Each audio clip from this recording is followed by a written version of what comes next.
નમસ્કાર દર્શક મિત્રો, મારું નામ છે હર્ષિલ પ્રજાપતિ ને મારી સાથે છે ડૉક્ટર સૌરવ ગોસ્વામી, જે પોતે એક કાર્ડિયોલોજિસ્ટ ડૉક્ટર છે. ફર્સ્ટ ઓફ ઓલ સર, તમે તમારી જર્ની વિશે કંઈક કહો કે તમે આજે એક કાર્ડિયોલોજિસ્ટ ડૉક્ટર છો. તમને કોણે ઇન્સ્પાયર કર્યા કાર્ડિયોલોજિસ્ટ ડૉક્ટર બનવા માટે? નમસ્કાર. જર્ની એકચ્યુઅલી એકદમ ઇન્ટરેસ્ટિંગ છે. આની શરૂઆત થાય છે ખેડબ્રહ્માથી, મારા હોમટાઉનથી. બરાબર. મારું પ્રાઇમરી એજ્યુકેશન ત્યાંથી ખેડબ્રહ્માથી જ થયું. હવે આઈ એમ અ ડૉક્ટર બાય ડેસ્ટિની. નાનપણથી જ મિડલ ક્લાસ ફેમિલીમાંથી આવતા હોય એટલે મમ્મી પપ્પાનું કહેવાનું હોય કે મોટા થઈને ડૉક્ટર અથવા એન્જિનિયર બનવાનું. ભણવામાં હોશિયાર હોય એટલે આપણને પહેલેથી ઈચ્છા હતી કે મોટા થઈને ડૉક્ટર બનવું. 12થમાં પર્સન્ટેજ સારા હતા, બધું સરસ હતું, પણ છતાં પણ ગવર્મેન્ટ મેડિકલ કોલેજમાં 1.5 માર્ક માટે રહી ગયેલો. બરાબર. પણ એ વખતે મેડિકલમાં પ્રાઇવેટ મેડિકલ કોલેજમાં એડમિશન લેવું નહોતું, ડેન્ટલમાં ઇન્ટરેસ્ટ નહોતો, એટલે પછી ફાર્મસીમાં એડમિશન લીધું. તમને ખ્યાલ હશે, ફાર્મસી 4 વર્ષનો કોર્સ છે. બીજા વર્ષ સુધી પહોંચી ગયું, બીજા વર્ષ પૂરું પણ થઈ ગયું એમ કહેવાય કે ચોથા સેમેસ્ટરના યુનિવર્સિટી એક્ઝામમાં 1 કે 1.5 મહિનાની વાર હતી. ત્યારે મગજમાં વિચાર આવ્યો કે મારે ફાર્મસી કરવું નથી અને મારે ડૉક્ટર બનવું છે. એ સમયે આ બધી નીટ ને એ બધી એક્ઝામ નહોતી. એ વખતે પ્રી મેડિકલ ટેસ્ટ નામની ઓલ ઇન્ડિયા લેવલની એક્ઝામ થતી હતી. તો એ એક્ઝામ માટે પ્રિપરેશન ચાલુ કરી, એવું વિચારીને કદાચ આપણે ડૉક્ટર બની જઈએ એવું વિચારીને. બહુ 18-19 વર્ષની ઉંમરમાં આવું બધું કંઈ ખ્યાલ પડતો નહોતો, ઘરે કોઈને કીધું નહોતું, અને એક્ઝામનું ફોર્મ પણ ભરી દીધું.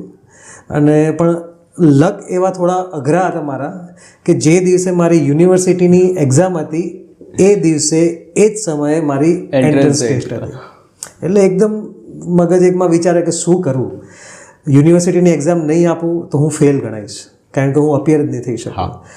1.5 મહિનાની મહેનત ઉપર ભરોસો કરીને ડૉક્ટર માટેની ટેસ્ટ આપવું, મેડિકલ એન્ટ્રન્સ ટેસ્ટ આપવી કે ના આપવી, એ બધું દ્વિધા હતી મગજમાં. છતાં પણ ગેમ્બલિંગ કર્યું, બરાબર, અને મેડિકલ એન્ટ્રન્સ ટેસ્ટ આપી અને I was absent in my university exam. By God's grace actually સારા માર્ક્સ મળ્યા અને મેડિકલ કોલેજમાં MBBSમાં એડમિશન મળી ગયું. MBBSમાં એડમિશન પણ મળ્યા પછી પહેલેથી એવી ઈચ્છા હતી કે કાર્ડિયોલોજિસ્ટ થવું, હૃદયના રોગના નિષ્ણાત થવું. એટલે MBBS, MD મેડિસિન અને DM કાર્ડિયોલોજી થ્રુ આઉટ મારું કન્ટિન્યુઅસ પૂરું થયું. એટલે ડૉક્ટર બાય ડેસ્ટિની અને cardiologist by choice. As a cardiologist doctor તમે કઈ કોમન હાર્ટ પ્રોબ્લેમ જોઈ છે? હવે since last 8 years of my practice આપણા ઇન્ડિયાની અંદર સ્પેસિફિકલી આપણે એમને ડિવાઈડ કરી શકીએ. સૌથી મોસ્ટ કોમન જે કાર્ડિયાક ઇલનેસ છે એમાં કોરોનરી આર્ટરી ડિસીઝ એટલે કે હૃદય રોગના હુમલાનું. Second, one of the common disease in India it is valvular heart disease.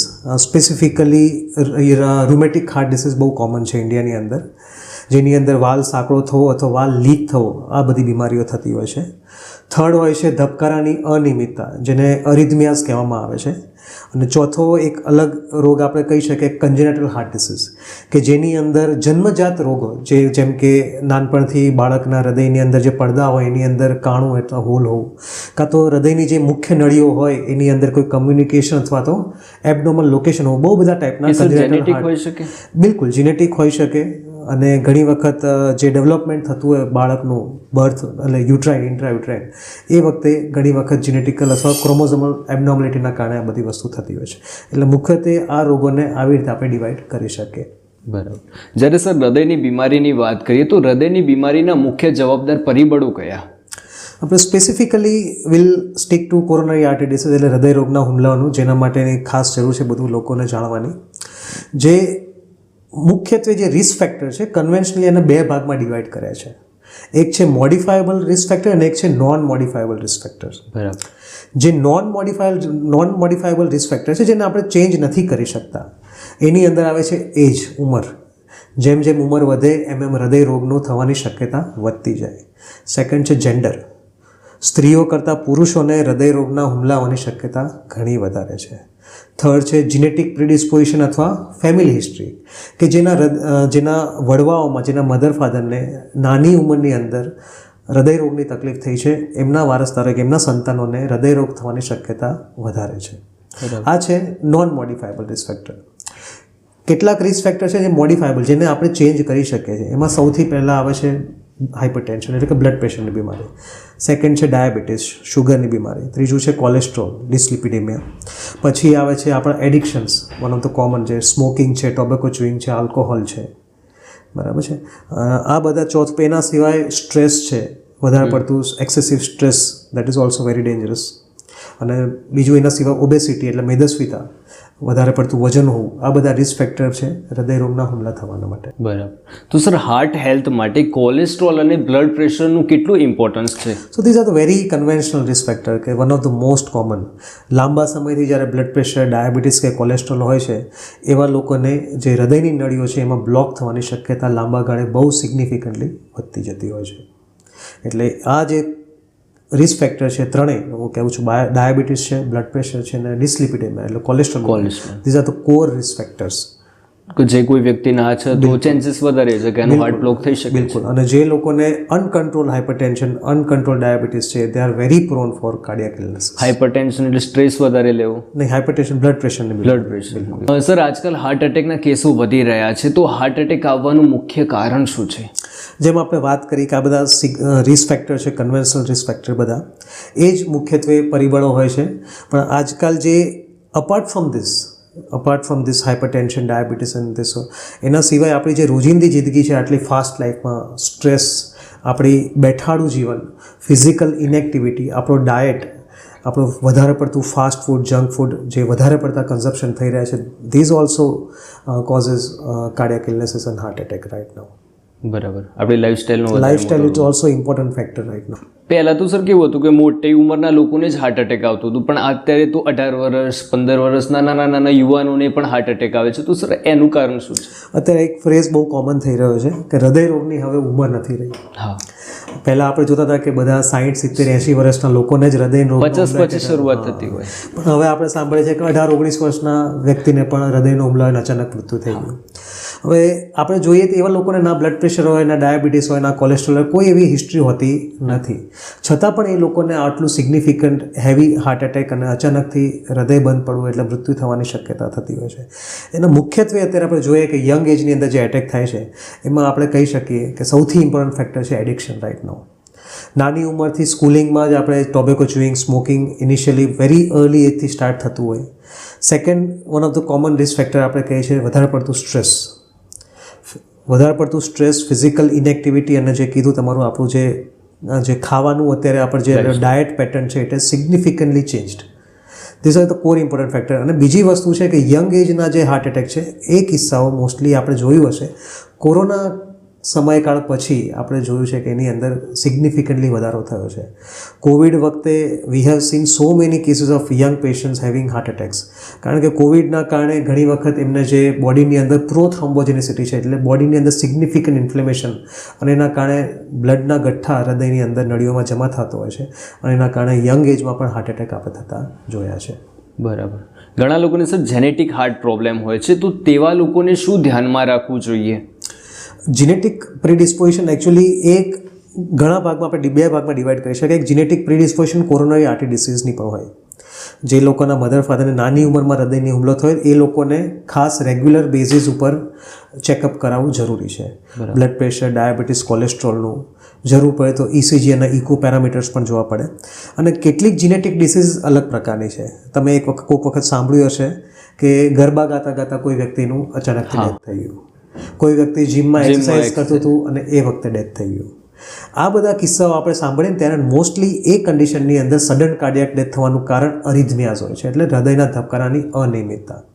દર્દીને ખ્યાલ ના હોય કે એમને જીનેટિકલી એક ડિસીઝ એ ઇનહેરિટ કરે છે, જેવી કે હાઇપરટ્રોફિક કાર્ડિયોમાયોપેથી. એમાં હૃદયની દિવાલ બહુ સિગ્નિફિકન્ટલી જાડી હોય છે અને આવા કિસ્સાઓમાં VTVF એટલે વેન્ટ્રિક્યુલર ટેકિકાર્ડિયા, વેન્ટ્રિક્યુલર ફિબ્રિલેશન, જે હૃદયના ધબકારા એકદમ સિગ્નિફિકન્ટ ફાસ્ટ અને અનિયમિત થવાથી સડન કાર્ડિયાક ડેથ થતી હોય. Apart from this kind of diseases there are various બીજા બધા અલગ અલગ પ્રકારના રોગો છે, જેમ કે ચેનલોપેથીસ કહેવાય, લોંગ ક્યુટી સિન્ડ્રોમ, બ્રુગાડા સિન્ડ્રોમ. એમાં બધામાં હૃદયના ધબકારાની અનિયમિતતાનું કારણે અચાનકથી દર્દીનું મૃત્યુ થઈ શકતું હોય છે. સર, ઘણા ટાઈમથી સોશિયલ મીડિયામાં એક ન્યૂઝ બહુ જ વાયરલ થાય છે કે કોરોના વેક્સિન લીધા પછી ઘણા લોકોને હાર્ટ એટેકના કેસો વધી રહ્યા છે. તો સર, આ કોરોના વેક્સિનની સાઇડ ઇફેક્ટ છે? Corona vaccine actually we had suffered a significantly disasters pandemic. Covid was a disaster for us. હવે કોવિડ સામે લડવાના માટે આપણા માટે સૌથી મોટું હથિયાર એક હતું, આ વેક્સિન હતું. ડેફિનેટલી અત્યારે હાલ કોવિશિલ્ડ વેક્સિનના ડેટા આવ્યા છે કે 0.04% કેસીસ ઓફ ધ પોપ્યુલેશનમાં હાર્ટ એટેક થવાનું જોખમ બતાવ્યું છે. પણ વેક્સિનના આપણે ફાયદા આપણે જોવા જોઈએ. જે વસ્તુની આપણે એડવાન્ટેજીસ હોય એના થોડાક ડિસએડવાન્ટેજીસ પણ હોય, પણ આપણે risk benefit ratio V have two observe. એનું બેનિફિટ્સ કેટલો હતો અને કેટલો એનો આપણે જે ડિસએડવાન્ટેજ છે કે એનું રિસ્ક કેટલું હતું એ મેજર કરવું જોઈએ. તો સર એની સાઇડ ઇફેક્ટમાં લોહીના ગઠ્ઠા જામી જાય? બની શકે કે થોડાક ચાન્સીસ હોય, પણ કોવિડ સામે લડવા માટે એક જ મોટું હથિયાર હતું, બરાબર. એના કારણે જ આપણે આટલા મોટા પેન્ડેમિકમાંથી બહાર નીકળ્યા. તો okay, V have two accept કે આ એક સાઇડ ઇફેક્ટ હતી, એ લોકોએ એક્સેપ્ટ કરી છે, but at the same time we have to also see the advantages that it has offered, બરાબર. So we have to neglect that side effect right now. Think about positive. Think about positive side, forget about negative. કોઈ વ્યક્તિને sir જ્યારે heart attack આવે છે તો heart એટેકનો દુખાવો કેવો હોય છે, ને જ્યારે કોઈ વ્યક્તિને હાર્ટ એટેક આવે ત્યારે શું કરવું જોઈએ? બિલકુલ. હવે હૃદયનો હુમલો આવે એટલે દર્દીને છાતીમાં દુખાવો થાય. હવે દુખાવાનું એક કેરેક્ટર હોય છે. જે હૃદયનો હુમલો હોય એ કન્સ્ટ્રિક્ટિંગ, એટલે છાતીની અંદર ભાર લાગતો હોય કે જેમ છાતીની ઉપર કોઈ પથ્થર મૂકી દીધો છે, એવા પ્રકારનું ફિલિંગ્સ થાય. એની સાથે એકદમ ગભરામણ, બેચેની, પરસેવો થાય. એની સાથે સાથે દુખાવો ડાબા હાથમાં પણ થઈ શકે, ગરદનમાં થઈ શકે, બરડામાં પણ થઈ શકે. આ જે નોર્મલ ટિપિકલ કહેવાય, typical chest pain of cardiac attack, heart એટેકનો એક સિગ્નિફિકન્ટ દુખાવો. પણ બની શકે કે કેટલાક દર્દીઓમાં આવા પ્રકારનો દુખાવો જોવા ન પણ મળે. જેમ કે જે વ્યક્તિઓની ઉંમર વધારે, જે ઓલ્ડ એજ પોપ્યુલેશન છે, કે જે લોકો ડાયાબિટીક છે, કે જે લોકો સ્ત્રીઓમાં પણ, બરાબર, આ પોપ્યુલેશનની અંદર જે આવું ટિપિકલ સિમ્ટમ છે એવું જોવા નથી મળતું. ઘણી વખત પેટમાં દુખાવો થાય, પણ એટલા માટે લોકોને એવું થાય કે બસ આ તો ગેસ છે ને એમ કરીને નિગ્લેક્ટ કરી દેતા હોય છે, બરાબર. ઘણી વખત એવું થાય કે શ્વાસ લેવામાં તકલીફ પડે, અચાનકથી શ્વાસ લેવામાં તકલીફ પડી, અચાનકથી ચક્કર આવીને ગભરામણ થઈને પરસેવો આવી ગયો, બેભાન થઈ ગયા, બરાબર. આ બધા પણ ઘણી વખત હૃદય રોગના હુમલાના લક્ષણો. હાર્ટ એટેકમાં સાહેબ પેટમાં દુખાવો થાય? ઘણી વખત હાર્ટ એટેકની અંદર જે પેટનો જે આપણો એપિગેસ્ટ્રિક રિજન કહેવાય છે, એ જગ્યાએ આપણને જે નોર્મલી આપણે ઘણી વખત મોસ્ટ ઓફ ધ કેસીસમાં લોકો ગેસ સમજીને એને નિગ્લેક્ટ કરતા હોય છે. એટલે કોઈ ફિક્સ વસ્તુ તો નથી કે હાર્ટ એટેક આવ્યો એટલે આ જ વસ્તુ થાય, અહીં ઘડી દુખાવો થાય? બિલકુલ. છાતીમાં ડિફ્યુઝ પેન હોય છે, ભાર એકદમ લાગે છે, અને સાથે ગભરામણ, બેચેની, એક સાઈડનો લખવો થઈ જાય એવું કંઈ? ના, લખવાની કોઈ અસર નથી, પણ ડાબો હાથ એકદમ ભારે પકડાઈ જાય એવો દુખાવો થતો. પાછળ છાતીમાં બી દુખાવો જેવું થાય છે. જો કોઈ હાર્ટ એટેક આવ્યો, એ વ્યક્તિ ઘરે છે, તો ઘરે શું કરી શકે? જો હોસ્પિટલ ઘરથી બહુ જ દૂર છે તો કોઈ મેડિસિન્સ કે પછી કોઈ ઘરગથ્થુ ઉપચાર કરી શકાય ખરું? હવે ઘરગથ્થુ ઉપચાર હાર્ટ એટેક માટે ઇટ ઇઝ નોટ એડવાઇઝેબલ, બરાબર. સૌથી પહેલાં એ જ કરવું જોઈએ કે દર્દીને નજીકનું કોઈ પ્રાઇમરી હેલ્થ કેર ફેસિલિટી છે ત્યાં definitely as soon as possible ત્યાં પહોંચવું પડે, બરાબર. હૃદય રોગની વસ્તુમાં time is life, each minute counts. હૃદય રોગનો હુમલો, હાર્ટ એટેક એટલે શું કે હૃદયની નળી 100% બંધ થઈ ગઈ છે, અને હૃદયનો જેટલો ભાગ એ નળીથી સપ્લાય થતો એટલો ભાગ ટોટલી ડેમેજ થવાનો શરૂઆત થઈ ગઈ છે. એટલે જેટલો સમય એ નળી બંધ રહેશે એટલો સમય જે હૃદયના સ્નાયુઓ છે એ ડેન્જર મોડમાં રહી જાય, એટલા ભાગ પરમનન્ટ ડેમેજ થવાની શક્યતા વધારે છે. જો એકવાર એ ભાગ આપણે નોર્મલી કહેવાય ગોલ્ડન અવર કહેવાય છે એના માટે, બરાબર, વિધિન 1 hour, બરાબર. નોર્મલી સપોઝ કોઈ વ્યક્તિની એવી જગ્યાએ છે કે જે નજીકમાં હેલ્થકેર ફેસિલિટીમાં એન્જિયોગ્રાફી, એન્જિયોપ્લાસ્ટી થઈ શકે છે, તો એ વ્યક્તિએ ઇમિડિયેટલી ત્યાં પ્રાઇમરી એન્જિયોપ્લાસ્ટી કરાવે તો હૃદય રોગથી હુમલામાંથી જે બચવાની શક્યતા સિગ્નિફિકન્ટલી વધી જાય છે. અમુક વ્યક્તિઓ એવા છે કે જે આવી ફેસિલિટીથી વંચિત છે, પણ છતાં પણ કોઈ હેલ્થકેર ફેસિલિટી છે એ જગ્યાએ થ્રોમ્બોલિસિસ એટલે કે લોહી પાતળું થવાનું એક ઇન્જેક્શન આપીને પણ આપણે જે લોહીની નળી જે બ્લોક છે એને આપણે ખોલી શકીએ છીએ અને દર્દીનો જીવ બચી શકે છે. તમે કીધું કે કોઈ સપોઝ એવી કન્ડિશન કે નજીકમાં કોઈ વસ્તુ અવેલેબલ નથી, બરાબર, તો એવી કન્ડિશનમાં શું થઈ શકે? સપોઝ કોઈ વ્યક્તિ એવી રિમોટ એરિયામાં છે કે જ્યાંથી એને દર્દીને હેલ્થકેર ફેસિલિટી ઉપર પહોંચવું it will take some time. તો એ સિનારીઓની અંદર અત્યારે હાલ થોડુંક એક ઇમરજન્સી કિટ ચલણમાં છે. ફોરેન કન્ટ્રીઝમાં ઘણી વખત આ લોકો દે આર યુઝિંગ, બરાબર. એવા લોકો કે જે લોકોને આવા રિસ્ક ફેક્ટર છે, conventional risk factor, hypertension, diabetes, cholesterol, કે જે લોકોને ફેમિલી હિસ્ટ્રી બહુ સ્ટ્રોંગ છે, એવા દર્દીઓને પાસે એક ઇમરજન્સી કિટ, એની અંદર એક સ્પેસિફિક મેડિકેશન્સ હોય, જેમ કે લોહી પાતળું થવાની ગોળી હોય છે, જેને અમે લોડિંગ ડોઝ કહીએ છીએ અમારી મેડિકલ ટર્મિનોલોજીમાં. એની અંદર ઇકોસ્પ્રિન ટેબ્લેટ આવે છે. ઇકોસ્પ્રિન ચાવી લેવાની, ચાવવાની આવે છે. It is a chewable tablets હોય છે, 325 milligram. Then apart from that એક ક્લોપિડોગ્રેલ નામની એક બીજી એક મેડિકેશન લોહી પાતળું થવાની હોય છે, એના 300 મિલીગ્રામ, અને એક કોલેસ્ટ્રોલ ઓછું કરવાનું સ્ટેટિક એટ્રોવાસ્ટેટિન હોય છે એ 80 મિલીગ્રામ લેવાની હોય છે. સપોઝ આવા પ્રકારના સિમ્ટમ્સ પેશન્ટને મેં કીધા, જે હૃદય છાતીમાં દબાણ થાય છે, ગભરામણ, પરસેવો થાય છે, તો આવી જો કીટ એમની પાસે હોય ને જો આ કીટ લેવામાં આવે, કારણ કે આ દવા લીધા પછી તરત જ એટ અ ટાઈમ જે બ્લડ ક્લોટ આપણે જે ગઠ્ઠો જમા થયો છે એના ઉપર ઇફેક્ટ કરવાનું સ્ટાર્ટ કરે છે અને ઇટ ઇઝ પોસિબલ કે એ ગઠ્ઠો છૂટો પડી જાય ને એનું જીવ બચવાની શક્યતા સિગ્નિફિકન્ટલી વધી જાય છે. એટલે જે લોકોને રિસ્ક ફેક્ટર છે એ લોકો પાસે અને જે બહુ રિમોટ એરિયામાં રહે છે એમના એવા પ્રકારના દર્દીઓ માટે આવી emergency kit it is significantly beneficial. એક ગોળી લેવી જોઈએ દરેકની. એનો ડોઝ છે એનો સ્પેસિફિક. ઇકોસ્પ્રિનના 325 મિલીગ્રામ છે, ક્લોપિડોગ્રેલ 300 મિલીગ્રામ, એટ્રોસ્ટેટિન 80 મિલીગ્રામ. આ 3 ગોળીઓનો ડોઝ છે, લઈ લો, બરાબર. તો તમને ચાન્સીસ છે કે તમે સમય, ધારો કે સપોઝ થોડું પણ ડિલે થાય છે છતાં પણ આપણે હૃદયને બચાવી શકીએ અને દર્દીનો જીવ બચી શકે છે.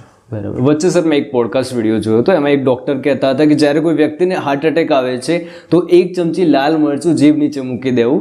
તો સર આવા ઘરગથ્થુ ઉપચાર કરવા જોઈએ? હૃદય રોગ માટે મેં કહ્યું એના માટે કોઈ ઘરગથ્થુ ઉપચાર હોતો નથી. હા, એવું છે કે રેડ ચીલીઝ છે, એકચ્યુઅલી એમાં કેપ્સાઇસિન હોય છે ને, ઇટ હેઝ ફાઉન્ડ કે એમનું એસોસિએશન છે કે it can be cardiac protective, પણ એક પ્રકારની ઓબ્ઝર્વેશનલ સ્ટડી છે, કોઈ સાયન્ટિફિક એવિડન્સ મળ્યું નથી. અને ડેફિનેટલી આવા કાર્ડિયાક એટેક આવું પણ હાર્ટ એટેક આવે એવા કન્ડિશનમાં આવા પ્રકારના એક્સપેરિમેન્ટ ન કરવા જોઈએ. વોટ્સઅપ યુનિવર્સિટી વાળા ડેફિનેટલી નહીં. જો કોઈ વ્યક્તિને હાર્ટના પ્રોબ્લેમ્સ છે કે નથી તેના માટે કયા કયા ચેકઅપ્સ કરાવવા જોઈએ? ડેફિનેટલી. હવે અકોર્ડિંગ ટુ આપણે ડે ટુ ડે લાઈફમાં જોઈએ છે આવા બધા કેસીસ નાની ઉંમરમાં પણ જોઈએ છે. એટલે મારી સલાહ એ છે કે જે લોકોની ઉંમર 40 કરતાં વધારે છે એ લોકોને રેગ્યુલર 6 મહિને અથવા વર્ષે બ્લડ પ્રેશર છે, ડાયાબિટીસ છે, કોલેસ્ટ્રોલ છે, routine blood investigation they have to do it. જેટલું જલ્દી આપણા રોગનું નિદાન થાય, જેટલું આપણું કંટ્રોલમાં રહે, આપણે હૃદય રોગને ટાળી શકીએ. બરાબર. જે લોકોને ઓલરેડી બીપી, ડાયાબિટીસ છે અને જે આર ટેકિંગ મેડિકેશન, એ લોકોએ કાર્ડિયાક ચેકઅપ તો કરાવવું જ જોઈએ, જેની અંદર ઇસીજી છે, બેઝલાઇનનો ઇસીજી હોય, ઇકોકાર્ડિયોગ્રાફી હોય, બરાબર. એ બેઝલાઇન પેરામીટર્સ છે કે જે આપણે ચેક કરાવવા જરૂરી છે. જે દર્દીઓને કેટલાક સિમ્ટમ્સ હોય, symptoms in the sense suppose કેટલાક વ્યક્તિ એવા છે કે જેમને આવા રિસ્ક ફેક્ટરની સાથે ચાલતા કે કોઈ એક્ટિવિટી, ફિઝિકલ એક્ટિવિટીની અંદર ડિસ્કમ્ફર્ટ થાય છે, જેમ કે ચેસ્ટ ડિસ્કમ્ફર્ટ થાય, છાતીમાં દુખાવો થાય છે, શ્વાસ ચડે છે, થાક લાગે છે, એવા લોકો માટે આપણે એક TMT એટલે કે ટ્રેડમિલ ટેસ્ટ કરીને આપણે જાણી શકીએ છીએ કે હૃદયની નળીઓ જે બ્લોક થવાની શક્યતા એમનામાં છે કે નથી. This is very sensitive parameter. Apart from that એક ટેસ્ટ આપણે conventional we are doing angiography, બરાબર. અત્યારે હાલ નોન ઇન્વેઝિવ આપણે CT coronary angiography is also there કે જેના દ્વારા આપણે જાણી શકીએ કે હૃદયની નળીઓ બ્લોક છે કે નથી. સર ટ્રેડમિલ જેવું બીજું કયું ચેકઅપ છે? ટ્રેડમિલ જ છે કે બીજું કોઈ ચેકઅપ છે? TMT it is a baseline parameter, એ બેઝિક ટેસ્ટ છે જેના અંદર મશીન ઉપર દર્દી ચાલે છે અને meanwhile will observe the ECG changes of the patient, બરાબર. ઓન ફિઝિકલ એક્ટિવિટી, હૃદય ઉપર કેવું સ્ટ્રેસ આવે છે અને એટ દેટ ટાઈમ ECG પેરામીટર્સમાં કેવા ચેન્જીસ આવે છે, બરાબર. એના દ્વારા આપણે એકદમ હાઈલી સેન્સિટિવ ટેસ્ટ છે કે જેના દ્વારા આપણે હૃદય રોગની તકલીફ છે કે નહીં આપણે જાણી શકીએ છીએ. જ્યારે કોઈ વ્યક્તિ ફિઝિકલ એક્ટિવિટી કરે છે તો એમાં ચેન્જીસ થતા હોય હાર્ટ? હા, બિલકુલ. Whenever there is a demand is created, heart has to fulfill it. એટલે હૃદય જો થોડુંક પણ તકલીફ વાળું હશે તરત એમાં ECG કામ કરવાનું ફાસ્ટ કરી દે ટાઈમે હૃદય, એટલે એ સમય ECG parameter it will change. બરાબર. તો સર એન્જિયોગ્રાફી ને એન્જિયોપ્લાસ્ટી એ બંનેમાં ડિફરન્સ શું છે? હવે એન્જિયોગ્રાફી અને angioplasty both are different. Angiography it is test only, એકમાત્ર ટેસ્ટ જ છે કે જેની અંદર આપણે જાણી શકીએ છીએ કે હૃદયની નળીઓમાં કોઈ જગ્યાએ બ્લોક છે કે નથી. એ માત્ર ટેસ્ટ છે. જ્યારે એન્જિયોપ્લાસ્ટી છે ઇટ ઇઝ અ ટ્રીટમેન્ટ મોડાલિટી કે જ્યારે કોઈ દર્દીને હૃદયની નળીઓ બ્લોક આવે છે ત્યારે એની અંદર આપણે વાયર કરીને બલૂનથી જે ભાગ સાંકળો હોય એને પોળો કરીને સ્ટેન્ટ બેસાડીએ, એ પ્રોસિજરને એન્જિયોપ્લાસ્ટી કહેવામાં આવે છે. તો સર એન્જિયોગ્રાફી કઈ રીતે થતી હોય છે? એન્જિયોગ્રાફી નોર્મલી આપણે હાથ અથવા પગ દ્વારા જે રેડિયલ આર્ટરી અથવા ફિમોરલ આર્ટરીમાં પંચર કરીને એક કેથેટર હોય છે કે જે કેથેટરને ડિરેક્ટલી આપણે હાર્ટમાં જે આપણી જે કોરોનરી આર્ટરીઝ છે એને એન્ગેજ કરીને આપણે એનું એક ડાઈ ઇન્જેક્ટ કરીને આપણે ઓપેસિફાઈ કરતા હોય કે કોઈ જગ્યાએ બ્લોક છે કે નહીં. આપણે એ સર વેઇનના થ્રુ જ જતી હોય? એ આર્ટરીના થ્રુ છે, રેડિયલ આર્ટરી અને ફિમોરલ આર્ટરી, એટલે ધમનીઓ દ્વારા સીધી વેઇનમાંથી સીધી અહીં ઘડી પહોંચી જાય. બિલકુલ બિલકુલ બિલકુલ. એ સર એ લોકેશન કઈ રીતે મળે છે ને? Normally it is connected, everything is connected two heart. ગમે ત્યાંથી જાય પણ હાર્ટમાં તો પહોંચવા. Everything it is connected two heart. અને સર એન્જિયોપ્લાસ્ટિક વિશે થોડું કહો ને. એન્જિયોપ્લાસ્ટી એકચ્યુઅલી પ્રોસિજર છે કે સેમ વસ્તુ આપણે જેમ રેડિયલ આર્ટરી અથવા ફિમોરલ આર્ટરીથી કરવામાં આવે છે કે જેની અંદર સેમ એક કેથેટર હોય છે કે જેની અંદર આપણે હૃદયની નળીઓને જે કોરોનરી આર્ટરીઝ એન્ગેજ કરીને એની અંદર એક વાયર ક્રોસ કરીએ છીએ.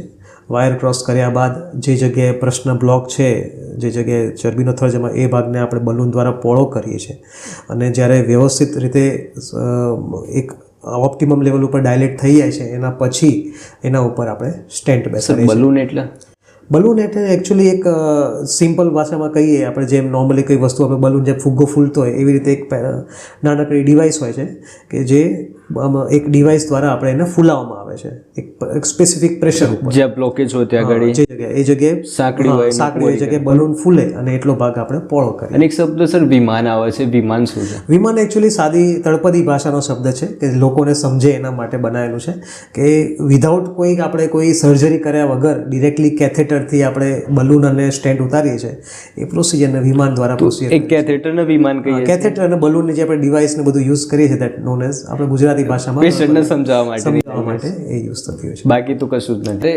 જ્યારે સર હાર્ટને હેલ્ધી રાખવાની વાત હોય છે ત્યારે આપણી લાઈફસ્ટાઈલમાં શું બદલાવ કરવો જોઈએ જેનાથી હાર્ટને વધુ હેલ્ધી રાખી શકાય? 6-7 પેરામીટર છે જે વસ્તુ યાદ રાખવી જરૂરી છે હેલ્ધી લાઈફસ્ટાઈલ માટે.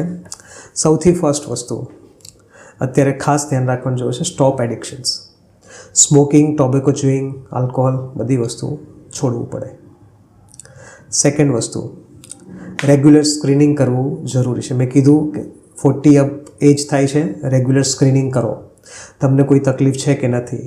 જે લોકોને તકલીફ છે એ લોકોએ ખાસ બધી વસ્તુ પહેલાં બ્લડ પ્રેશરવાળા દર્દી છે, ડાયાબિટીસવાળા દર્દી છે કે કોલેસ્ટ્રોલના દર્દી છે એ લોકોએ એમના બધા રિપોર્ટ્સ રેગ્યુલર ચેકઅપ સાથે બધી વસ્તુ કંટ્રોલમાં રાખવી જરૂરી છે. થર્ડ વસ્તુ છે તમારો ડાયટ. તમારો ડાયટ ઇઝ સિગ્નિફિકન્ટલી ઇમ્પોર્ટન્ટ છે તમારી વસ્તુ માટે, બરાબર. વધારે પડતો જે ચિકાસવાળો, જે ચરબીવાળો ખોરાક છે એ બધો વસ્તુ ટાળવો જોઈએ. એના સિવાય બધા પેરામીટર્સ તમારે ધ્યાન રાખવા જોઈએ છે. એમાં one of the important factor છે તમારી physical activity. Keep moving, proactive થાવ. WHO રિકમેન્ડેશન કરે છે કે એક અઠવાડિયાની અંદર એટલે ઇન વીક 150 મિનિટ્સનું બ્રિસ્ક વોકિંગ હોવું જરૂરી છે. અથવા તો પછી તમે દર દિવસે 30 મિનિટ્સનું બ્રિસ્ક વોકિંગ કરો. ખાલી ચાલવાનું નથી, બ્રિસ્ક વોકિંગ. એવા પેસમાં ચાલો કે તમને થોડું ફિઝિકલ એક્ટિવિટી સાથે પરસેવો પણ થાય, એને બ્રિસ્ક વોકિંગ કહેવાય. Brisk walking, fast walking. ખાલી સામાન્ય ચાલવાનું નથી પણ ફાસ્ટ પેસમાં ચાલવાનું છે. અધરવાઇઝ ડેલી 15 મિનિટનું રનિંગ કરો અથવા તો કોઈ એરોબિક એક્સરસાઇઝીસ કરો, સ્વિમિંગ કરો. એટલે એક્ટિવ થવું જરૂરી છે. એના સિવાય સૌથી ઇમ્પોર્ટન્ટ વસ્તુ છે કે તમારું સ્ટ્રેસ મેનેજમેન્ટ કરો. રોજિંદી લાઈફમાં દરેક વ્યક્તિને કંઈક ને કંઈક વસ્તુનો સ્ટ્રેસ છે. એ સ્ટ્રેસ મેનેજમેન્ટ માટે તમને મનગમતી એક્ટિવિટી કરો. યોગ કરો, પ્રાણાયામ કરો, મેડિટેશન કરો, મ્યુઝિક સાંભળો, ગમે તો મ્યુઝિક સાંભળો, પણ સ્ટ્રેસ લેવલ તમારું થોડું ઓછું રાખો. પછી ઇમ્પોર્ટન્ટ ફેક્ટર છે સાઉન્ડ સ્લીપ, એડેક્વેટ સ્લીપ. દિવસનું 8 કલાકની એડેક્વેટ સાઉન્ડ સ્લીપ થવી જરૂરી છે. જ્યારે સાઉન્ડ સ્લીપ નથી થતી, આપણે ઊંઘ પૂરી નથી થતી, ત્યારે બોડીની અંદર ઘણા બધા ચેન્જીસ આવે છે.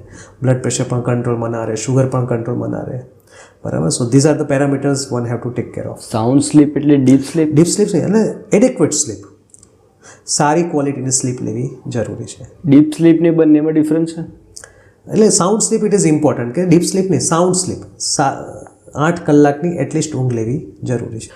જ્યારે હાર્ટને હેલ્ધી રાખવાનું હોય ત્યારે એક ડાયટનું મેઇન રોલ હોય છે. તો સર તમે કયા ફૂડ્સને રેકમેન્ડ કરશો જે હાર્ટ માટે બહુ જ હેલ્ધી હોય છે?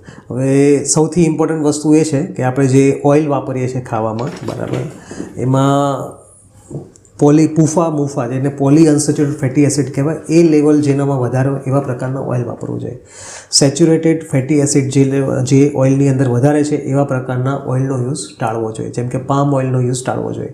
સોયાબીન, સનફ્લાવર જેની અંદર પૂફાનો જે માત્રા છે ઘણી વધારે છે તો એ હાર્ટ માટે બેનિફિશિયલ છે.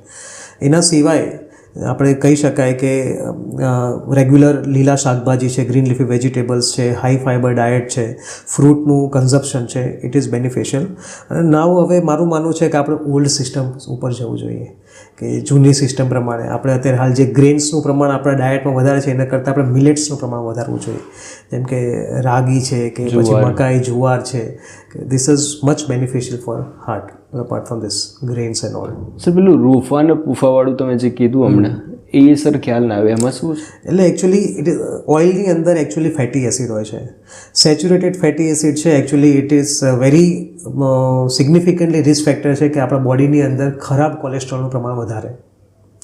કોલેસ્ટ્રોલને આપણે ખરાબ કોલેસ્ટ્રોલ, બેડ કોલેસ્ટ્રોલને ગુડ કોલેસ્ટ્રોલમાં ડિવાઈડ કરીએ. બરાબર. એટલે જે સેચ્યુરેટેડ ફેટી એસિડ છે એના લેવાથી એનું પ્રમાણ જ્યારે કન્ઝપ્શન વધારે છે આપણા બોડીની અંદર, એ કન્ડિશનની અંદર આપણા LDL એટલે બેડ કોલેસ્ટ્રોલનું પ્રમાણ વધવાની શક્યતા બહુ વધી જાય છે. બટ અપાર્ટ ફ્રોમ દેટ આપણે જ્યારે મુફા અને પૂફા જ્યારે પોલીઅનસેચ્યુરેટેડ ફેટી એસિડનું પ્રમાણવાળું આપણે તેલ જ્યારે વધારે વાપરીએ, એટલે અમુક માત્રામાં જ્યારે વાપરીએ ત્યારે આપણે ગુડ કોલેસ્ટ્રોલ એટલે કે HDLનું પ્રમાણ વધવાની ચાન્સીસ બહુ સિગ્નિફિકન્ટલી વધારે છે અને LDL આપણું ઘટે છે. અને સર કયું તેલ વાપરવું જોઈએ? તેલ એકચ્યુઅલી જે સનફ્લાવર, સોયાબીન છે, ગ્રાઉન્ડનટ છે બધા, અને અત્યારે હાલ હું તો એવું રેકમેન્ડેશન કરું છું કે અત્યારે WHO પણ એવું રેકમેન્ડેશન કરે કે you should change your oils. દર 15 દિવસે કે મહિને તમારું ચેન્જ કરો ઓઇલ. એક જ તેલ? હા, એક જ તેલ ઉપર સ્ટીક ના રહો. 15 દિવસ તમે સનફ્લાવર વાપરો, 15 દિવસ સોયાબીન વાપરો, 15 દિવસ ગ્રાઉન્ડનટ વાપરો, 15 દિવસ બીજું કંઈ તેલ વાપરો. એ તો તમે જો રોટેશન કરશો તો દરેકના પૌષ્ટિક તત્વો પણ મળશે અને બહુ વધારે પડતું આપણા બોડી ઉપર હાર્મફુલ ઇફેક્ટ પણ નહીં થાય. બરાબર. અને સર કેવા ટાઈપની એક્સરસાઇઝ હાર્ટ માટે બહુ જ બેનિફિશિયલ હોય છે? મેં કીધું હાર્ટ માટે જે એક્સરસાઇઝમાં આપણે aerobic exercise are very beneficial. Walking, running, swimming, cycling, everything is important. એ બધી એરોબિક એક્સરસાઇઝના કારણે આપણા બોડીની અંદર, હૃદયની અંદર સ્પેસિફિકલી જે કોલેટરલ સર્ક્યુલેશન છે બહુ સિગ્નિફિકન્ટલી એક્ટિવ થાય છે અને એના કારણે આપણે જે હૃદયરોગ થવાનું, હૃદયરોગના હુમલાઓના શક્યતા પણ સિગ્નિફિકન્ટલી ઘટે છે. ઘણી વખત સર સાંભળ્યું છે કે કોઈ વ્યક્તિ એક્સરસાઇઝ કરતો હોય છે ને એક્સિડન્ટલી તેનું મૃત્યુ થઈ જતું હોય છે, તો વધુ પડતી એક્સરસાઇઝના કારણે તે વ્યક્તિનું મૃત્યુ થતું હોય છે? એટલે વધુ પડતી એક્સરસાઇઝ હું એવું નહીં કહું, કારણ કે ઘણી વખત શું હોય છે કે જ્યારે પણ આપણે સાંભળીએ છીએ એવા ન્યૂઝ કે જીમમાં કોઈક વ્યક્તિનું વધારે પડતું હેવી એક્ટિવિટી કરવા દરમિયાન ડેથ થઈ ગયું, પણ એકચ્યુઅલી એ દર્દીને બેઝલાઇન કોઈ કાર્ડિયાક ઇલનેસ હોય છે જેને એને જાણ હોતી નથી. સપોઝ કોઈ પેશન્ટને હાઇપરટ્રોફિક કાર્ડિયોમાયોપેથી હોય, હૃદયની દિવાલ જાડી છે સિગ્નિફિકન્ટલી, એવા દર્દીઓને વધારે પડતું જ્યારે ફિઝિકલ એક્સરસાઇઝ કરવામાં આવે, વધારે પડતી સિમ્પેથેટિક ડ્રાઈવ બોડીને આપવામાં આવે, એ કન્ડિશનની અંદર અચાનકથી હૃદયના ધબકારા અનિયમિત થાય અને અચાનકથી સડન કાર્ડિયાક ડેથ થતી હોય છે. એટલે મારી સલાહ એ છે કે નોર્મલી આવા વ્યક્તિઓને જો સ્ક્રીનિંગ કરેલું હોય વ્યવસ્થિત, બરાબર, અમુક એજે, તો મોટાભાગે આવા પ્રકારના રોગ આપણે પહેલેથી જાણી શકીએ છીએ. અને એક્સરસાઇઝ કરવાથી કોઈ દિવસ દર્દીનું મૃત્યુ થતું નથી હોતું. એક્સરસાઇઝ એકચ્યુઅલી કરવી હોય તો ગ્રેડેડ એક્સરસાઇઝીસ કરવી. સપોઝ કોઈ વ્યક્તિ એક્સરસાઇઝ જીમમાં જવાનું ચાલુ કરે છે, પહેલા દિવસથી બોડીને સ્ટ્રેસ નહીં આપવાનું, ગ્રેજ્યુઅલી ધીમે ઇન્ક્રીઝ કરવાનું છે. અને એક લિમિટ દર્દીને, કોઈ પણ વ્યક્તિને પોતાની શરીરની લિમિટ ખબર હોવી જરૂરી છે. એ લિમિટ સુધી ફિઝિકલ એક્ટિવિટી કરવી.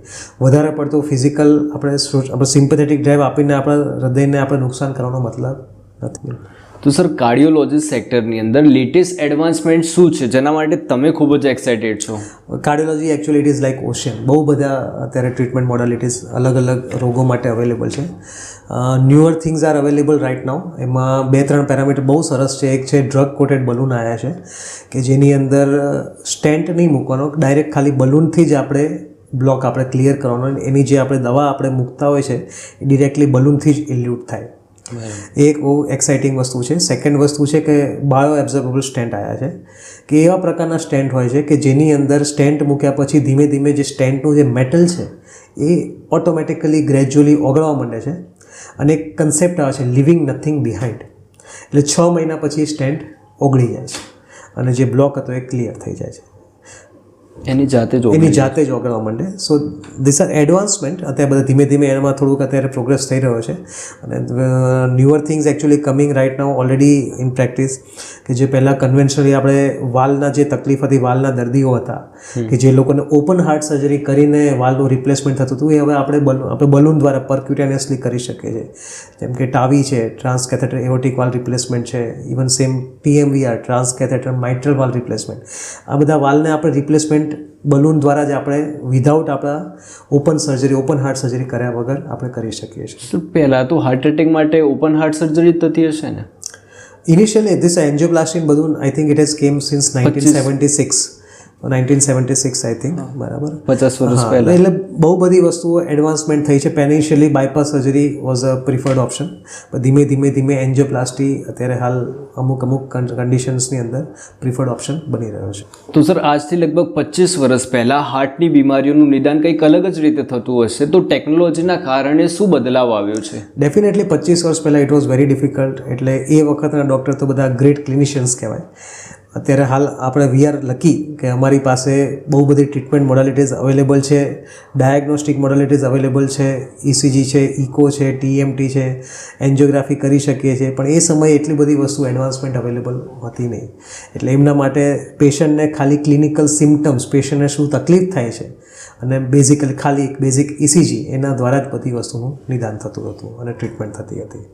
એ વખતના ડૉક્ટર જોરદાર સો વી આર વેરી બ્લેસ્ડ કે અત્યારે હાલ આ એરામાં આપણી પાસે બધી ડાયગ્નોસ્ટિક અને ટ્રીટમેન્ટ મોડાલિટી, અત્યારે તો બધી ટેકનોલોજી અવેલેબલ છે મોટા ભાગે.